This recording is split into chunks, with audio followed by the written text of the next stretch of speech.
My name is Henry Caldwell, and I will never forget the sound beneath the floor. It all started when I moved into the old farmhouse just outside town.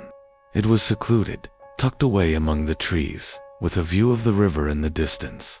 The price was right, and though the house was a little run down, I didn't mind. I was looking for peace, a place to escape the noise of the city. The first few days were uneventful. I spent my time cleaning, fixing up the house, and unpacking. It wasn't until I heard the sound that I began to question my decision. It was faint at first, just a soft scratching, like nails on wood. I assumed it was some kind of rodent, maybe a mouse or squirrel, trying to find its way into the house. It wasn't unusual for older homes to have pests, so I didn't think much of it. But the sound grew louder, more persistent, as the days passed, and then it started to change. The scratching became tapping, steady, rhythmic, and then it was something else, a low, guttural thud. I couldn't tell if it was coming from the walls or beneath the floorboards, but it was there, every night, always at the same time, just as I was about to fall asleep. I tried to ignore it, telling myself it was just the house settling, but the sound continued, louder each night, until it felt like something was trying to break free from beneath the floor. One evening, I couldn't take it anymore. I grabbed a flashlight and made my way to the center of the living room, where the sound seemed to be coming from the hardest. The floorboards creaked under my weight, and I could feel a chill in the air. Despite the warmth of the house, I shined the flashlight down at the floor and saw something that made my blood run cold, a small crack in the wood, just large enough for something to fit through. I bent down, my heart racing, and peered into the crack. At first I saw nothing but darkness, but then I saw a pair of eyes. Two tiny, glowing eyes staring back at me from beneath the floor. I jumped back, my breath catching in my throat. The eyes blinked, and I swear I saw a faint smile form on the shadowed face beneath. I scrambled to my feet, panic flooding my chest. I didn't know what it was, whether it was an animal or something far worse. But I knew one thing for certain. I had to get out of the house. I ran to the door, but it wouldn't open. The handle was jammed, as though something inside had locked it. I turned and looked back at the floor, where the crack was now wider, and the tapping sound had started again, louder this time.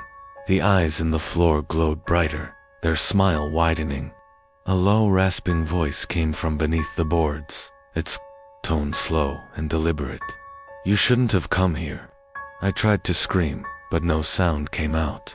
The floor beneath me creaked, and I could feel the floorboards shifting, as though something was moving underneath. The eyes were getting closer now, and I could see something else, a hand, reaching up through the crack, its fingers long and twisted, like something not quite human. I backed away, my mind racing for an escape, but there was nowhere to go. The house felt alive, closing in on me from all sides, and then, just as quickly as it had started, everything went silent. The eyes disappeared, the hand withdrew, and the tapping ceased. The floorboards returned to their usual creak, and the house settled into an eerie stillness. I ran out of the house that night, never to return. The door opened easily once I reached it, but I couldn't bring myself to look back. I don't know what it was, or what lived beneath the floor of that farmhouse, but I know one thing: it's still there, waiting.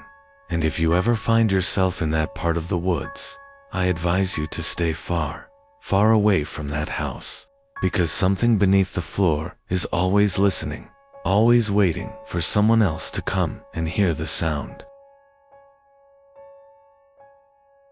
My name is Alexander Pierce, and I regret ever picking up that photograph. It was a normal Saturday afternoon when I discovered it. I was browsing through a small antique shop on the outskirts of town, looking for something interesting to add to my collection of vintage photographs. The shop was dimly lit, cluttered with old trinkets and dusty furniture. Nothing extraordinary, just the kind of place where you could spend hours sifting through forgotten treasures. And then I found it, a black and white photograph, crammed between two old books. The edges were frayed, and the image was slightly faded, but it caught my eye. It was a picture of a family, a father, a mother, and two children, standing outside a house I didn't recognize. They looked ordinary enough, dressed in clothes from the early 1900s, their faces smiling, though something about the expression on the father's face made me feel uneasy. His smile seemed a little too wide, his eyes too intense.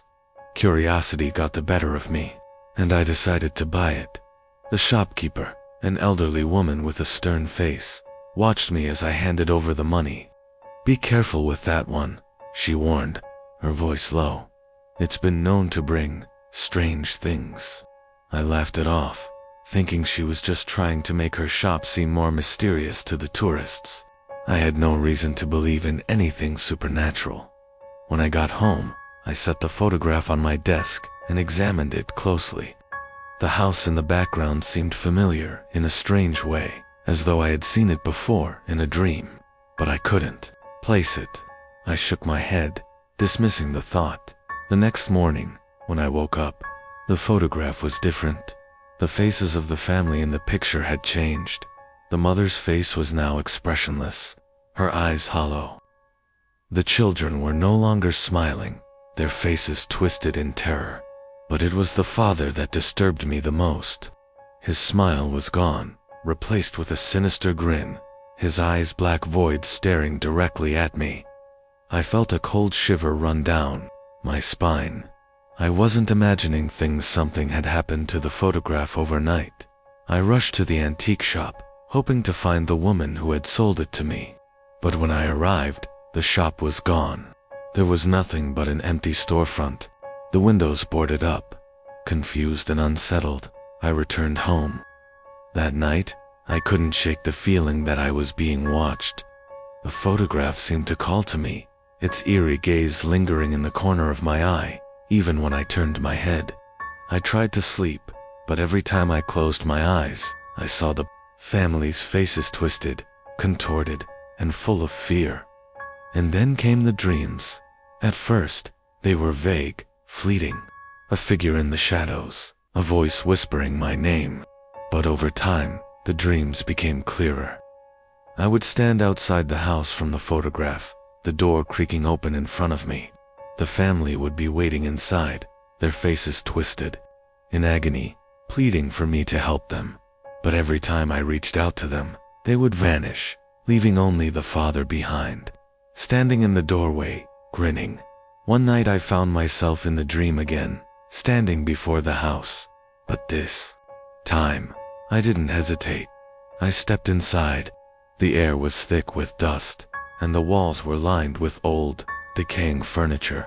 The family was there, but they weren't the same.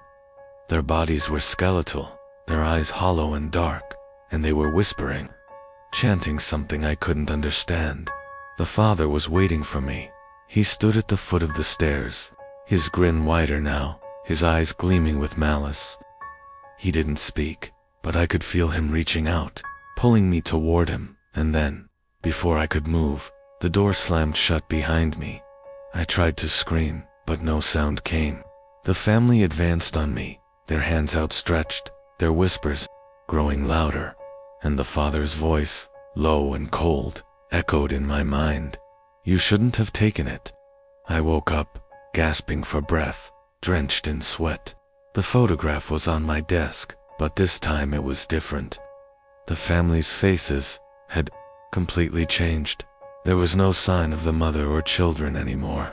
Only the father, standing alone, his grin widening with every passing second. I've tried to burn the photograph, rip it apart, but it always comes back. It's like it has a life of its own, and no matter where I go, I can feel it watching me. The worst part is, I think the family in the photograph isn't gone. They're still there, and they're still waiting for someone to take their place. My name is Robert McKinley, and I never should have stared into that mirror. I was always a practical man, one who believed in logic and science, ghosts, spirits, all of that, I never gave it a second thought, until the day I bought that mirror. Was a rare antique, a beautifully carved frame of dark oak, its glass almost too perfect to be old. The shopkeeper assured me it had a history, something about it being passed down through generations, but he wouldn't say much more. I should have walked away then, but I was intrigued.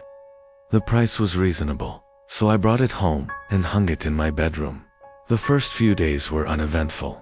The mirror was just a mirror reflecting my image, my room.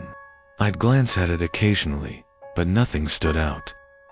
Then, one night, as I brushed my teeth before bed, I noticed something. For a split second, I saw a figure in the reflection. A man, tall, dark-haired, standing behind me. I whipped around, heart pounding, but there was no one there, just my empty bedroom. I laughed nervously, dismissing it as my imagination, but the feeling lingered. I couldn't shake the sensation that I was being watched, especially when I passed by the mirror. It was like there was something in the reflection, just beyond the glass, waiting. I tried to ignore it, but over the next few nights, things grew worse. The figure became clearer, more distinct. His face was pale, gaunt, and his eyes were dark pits. He never moved, just stared at me with that cold, lifeless gaze. The whispers started then. At first, they were faint, almost imperceptible, like a distant hum, a murmur in the back of my mind. But as the days passed, the whispers grew louder.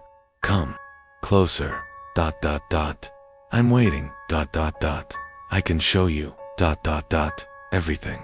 I tried to avoid the mirror, but it was impossible. I couldn't help but look at it, to see if he was still there. He was, always, standing, watching, waiting. His smile grew wider with each passing day, his eyes darker, more hollow. I couldn't escape him. One night, I found myself standing in front of the mirror again, my eyes locked on his reflection. I felt an overwhelming urge to reach out, to touch the glass. I didn't want to, but my hand moved on its own, as if it had a mind of its own. My fingers brushed against the surface. I froze. The reflection of the man started to shift. His mouth moved. "Join me," he said, his voice a low, rasping whisper that seemed to vibrate through my bones.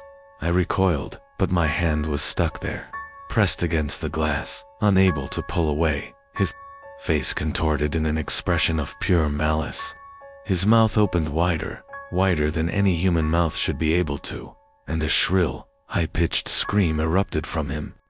The force of it shook the room, rattling the walls, the furniture, and then, his hand reached out from the mirror.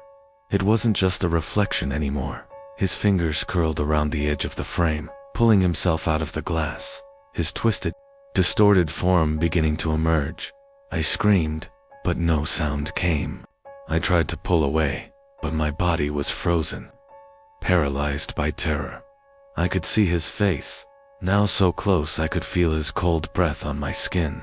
His eyes, his eyes were no longer empty. They were black holes, sucking in every bit of light around him. And then, just as his fingers touched my shoulder, everything stopped. I woke up the next morning in bed, drenched in sweat. The mirror was gone. The room was normal, but I still feel him sometimes, watching, waiting, and every time I pass by, a reflective surface. I see him in the corner of my eye, the man in the mirror, and I know he's still waiting for me to look again.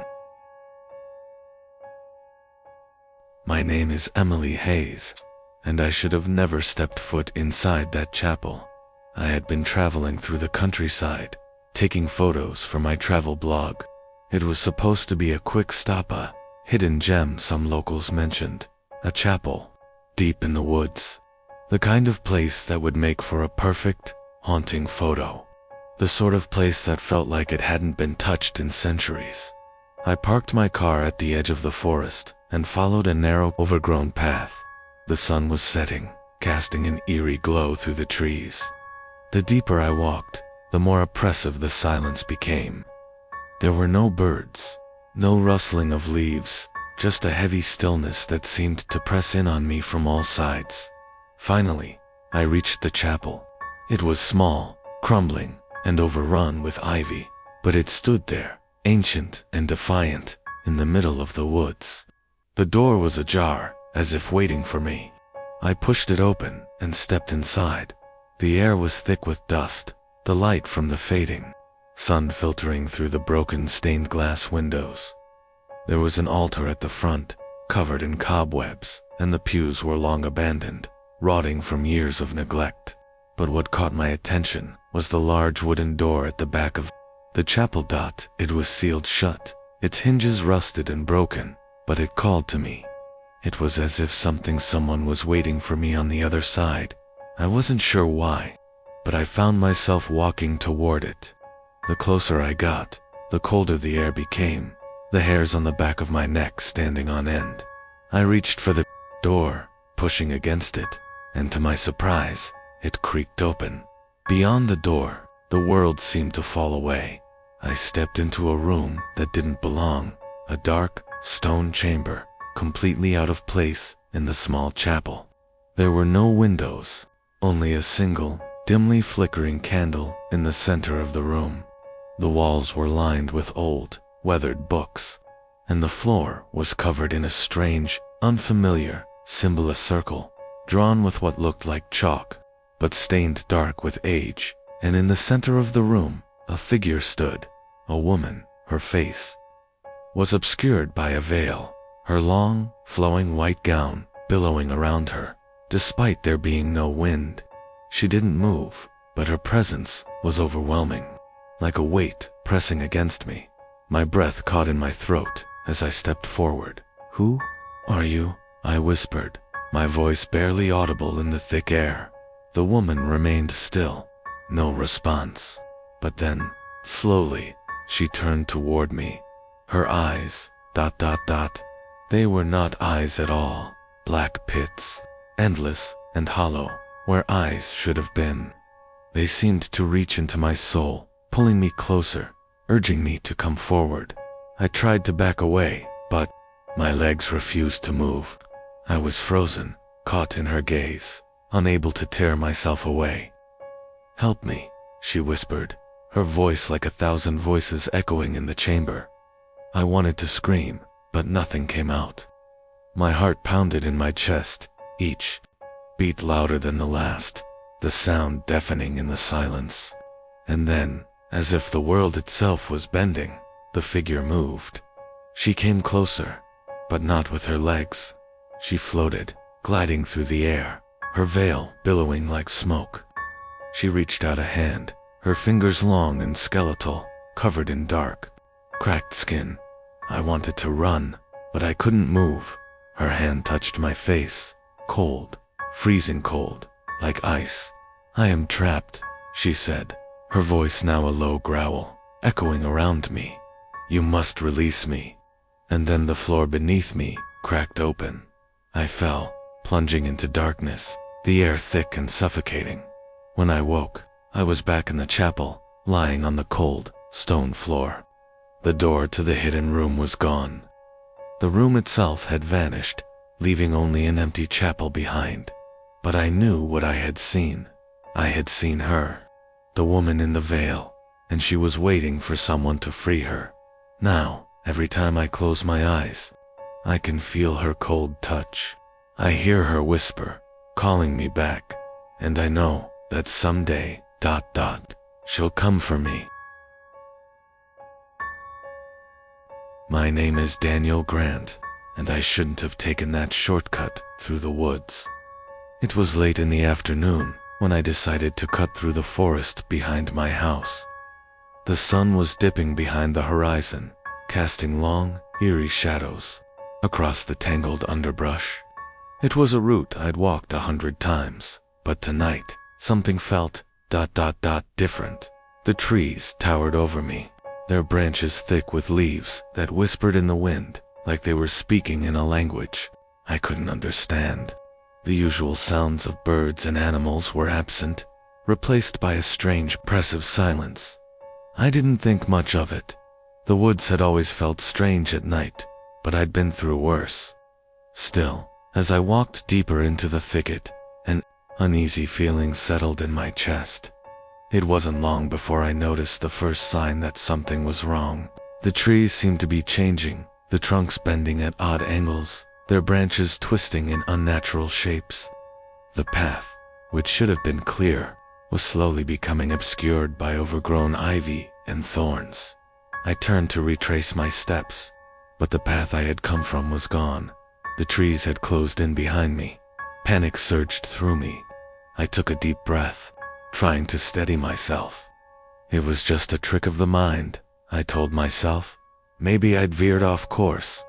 I took another step forward, trying to make sense of my surroundings, but the trees seemed to shift again, their branches swaying in a way that defied the wind, and that's when I heard it. A whisper. At first, I thought it was just the wind, but the words were too clear, too deliberate. Help me. The voice was soft, almost a sigh, but it was there. A woman's voice. I froze. The sound seemed to come from all directions at once, like the very forest itself was speaking. It wasn't just one whisper. It was thousands, overlapping, murmuring in a language I couldn't understand. Help me, it repeated, louder now. Help me. I didn't know what to do. I was lost, disoriented. The woods stretched out endlessly in every direction. My heart pounded in my chest as the whispers grew louder, almost deafening. And then I saw her. A figure stood at the edge of the trees, just out of reach of the fading light. She was pale, almost translucent, her hair long and wild, her eyes wide with fear. Please, help me, She whispered again, but her mouth didn't move. Her eyes locked onto mine. There was something wrong about her. Her gaze was cold, hollow. It was like she wasn't really there, like she was a part of the forest itself. I took a step toward her, my feet moving against my will. I couldn't stop myself. Don't come closer, the voice warned, but it wasn't the woman's voice. It was the forest, the trees. She'll take you too, but I couldn't hear it. I couldn't stop. My body was moving, drawn toward her, like a moth to a flame. When I reached her, I reached out to touch her, but my fingers passed straight through her like smoke. She was cold, colder than anything I'd ever felt, and then everything went black. I woke up on the forest floor, the whispering gone. The trees had returned to their natural state, their branches still and quiet. The night was peaceful, too. Peaceful. I scrambled to my feet, my head spinning. My watch showed that only a few minutes had passed, but something was wrong. Time didn't feel right. As I stumbled out of the woods, the voice returned one final time. Next time, you won't leave. I don't go near those woods anymore. They still whisper sometimes, but I don't listen. And sometimes, when the wind is just right, I think I hear her calling my name. My name is Nathan Cole, and I should have never stepped into that house. It had stood at the end of Ashbury Lane for as long as anyone could remember, a towering Victorian ruin, its windows like empty eyes staring out at the world. No one knew who had built it. No one knew who had last lived there. All they knew was that it waited. I was a real estate photographer, hired to document the property for a developer who wanted to tear it down. I had done 100 abandoned houses before. So when I arrived that cloudy afternoon, I thought it would be just another job. I was wrong. The front door creaked open before I even touched it, as if the house was expecting me. Inside, dust floated in the stagnant air, and the wooden floors groaned beneath my boots. The furniture was still there, chairs pulled back from a long decayed meal, a grandfather clock frozen at 3:12. It was as if the family had simply walked out one day and never returned. I lifted my camera and took my first shot.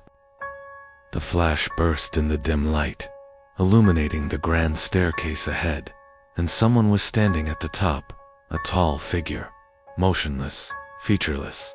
I dropped the camera, my heart slamming against my ribs. When I looked again, the staircase was empty. My breath came in short gasps.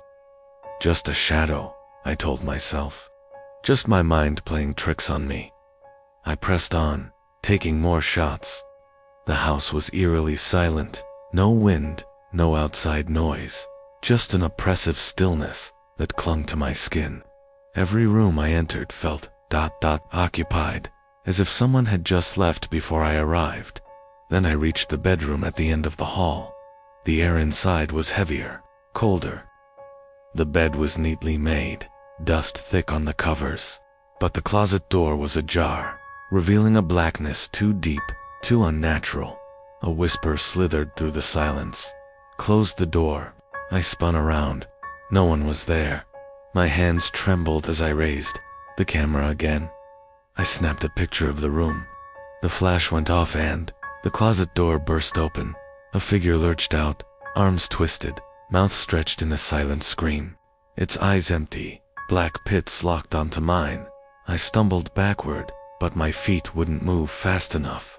The thing crawled toward me, its limbs cracking with every unnatural movement. My breath caught in my throat as it reached for me. Fingers, long and gnarled, skin stretched tight over bones that didn't seem human. Then the whisper returned closer. Leave. My paralysis broke. I ran, slamming into the door frame as I fled down the hall. The air around me felt heavier with each step, like the house itself was trying to hold me back. The stairs stretched longer than before, the front door impossibly far away. I could hear footsteps behind me, faster, closer. The house didn't want me to leave. I lunged for the door, gripping the handle with trembling hands. It wouldn't budge. A cold hand closed around my wrist. I turned, then saw nothing, but I felt it. The pressure, the presence, the house itself breathing against my skin. With one final desperate pull, the door flew open, and I tumbled onto the porch. The moment my feet hit the dirt outside, the air changed, the weight lifted. The whispers stopped. The house stood silent once more, as if nothing had happened. I checked my camera later, hoping, praying that I had imagined it all. But there was one last photo I didn't remember taking. A picture of the front door, and in the doorway, a shadow, waiting for me to return. My name is Oliver Grayson, and the Hollow Point Lighthouse should have been abandoned. It stood alone on a rocky cliffside, battered by relentless waves. The last keeper had vanished decades ago, leaving behind an untouched room and a logbook, filled with increasingly erratic entries. People in town spoke of lights flickering in the tower at night, despite no one living there. They whispered of a voice that called sailors to the shore one they couldn't resist. I didn't believe in any of it. I was a historian, fascinated by lost places and their secrets. That's why I found myself climbing the crumbling steps, my flashlight barely cutting through the thick fog rolling in from the sea. Inside, the lighthouse smelled of salt and decay. The walls were damp, the furniture left as it had been when the last keeper vanished. A thick layer of dust covered the floor, except for a single trail of footprints leading up the spiral stairs. My chest tightened. I had just come in. No one else should have been here. A distant creak echoed above me. Footsteps. I swallowed my fear and followed the stairs, my boots heavy against the iron steps. The sound continued above me, slow and deliberate. The higher I climbed, the colder the air became, until my breath fogged in front of me. Then I reached the lantern room.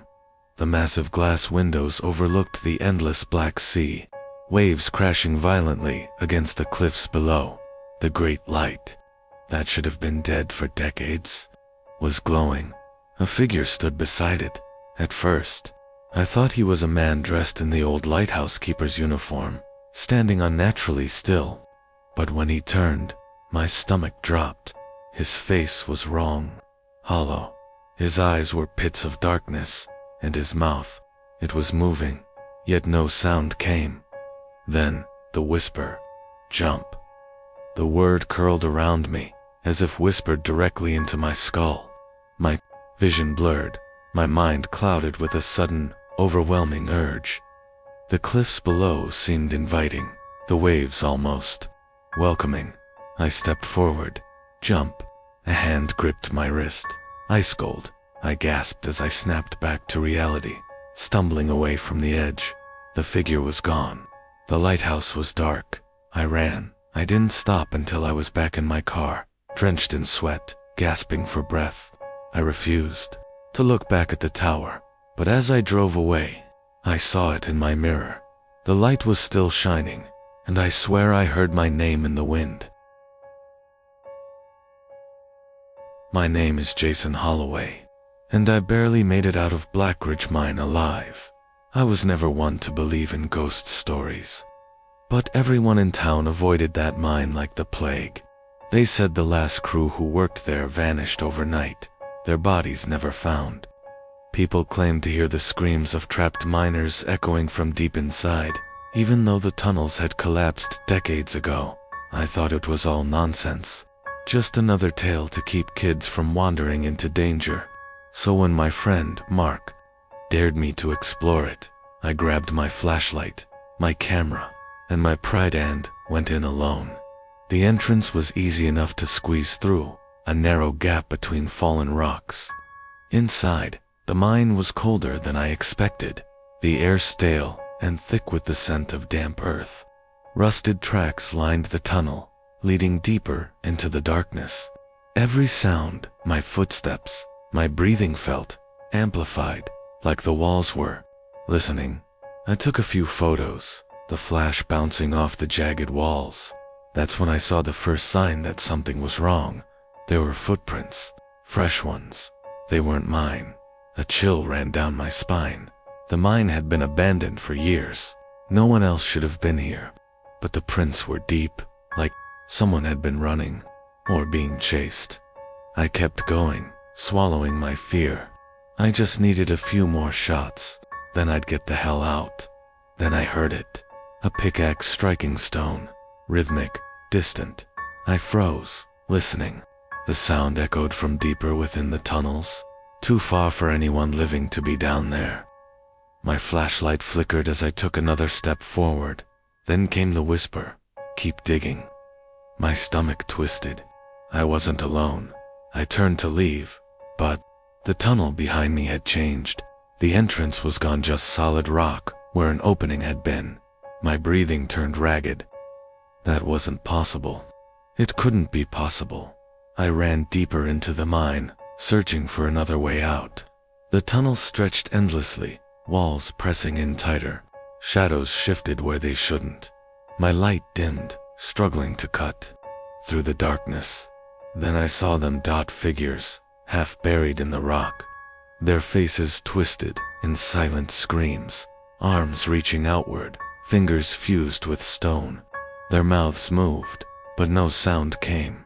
Then, just beside me, a voice whispered, "Join us." A skeletal hand broke free from the wall, fingers scraping toward my arm. I ran. I don't know how long I ran, but suddenly I was outside, gasping in the night air. The mine was silent behind me, as if it had never called to me at all. But when I checked my camera later, my blood ran cold. The last photo I had taken wasn't of the tunnels, it was of me, covered in dust, my eyes hollow, my mouth open in a silent scream, and behind me hands reaching. My name is Ethan Carter, and I never should have entered Blackwood Asylum. It started as a dare, one of those stupid challenges that seem harmless until they aren't. The asylum had been abandoned for decades, left to rot at the edge of town, wrapped in rumors of unspeakable horrors. People said the patients never left, even after death. They spoke of shadows moving behind broken windows, whispers carried by the wind. I never believed in ghosts. Not until that night, armed with only a flashlight and my phone.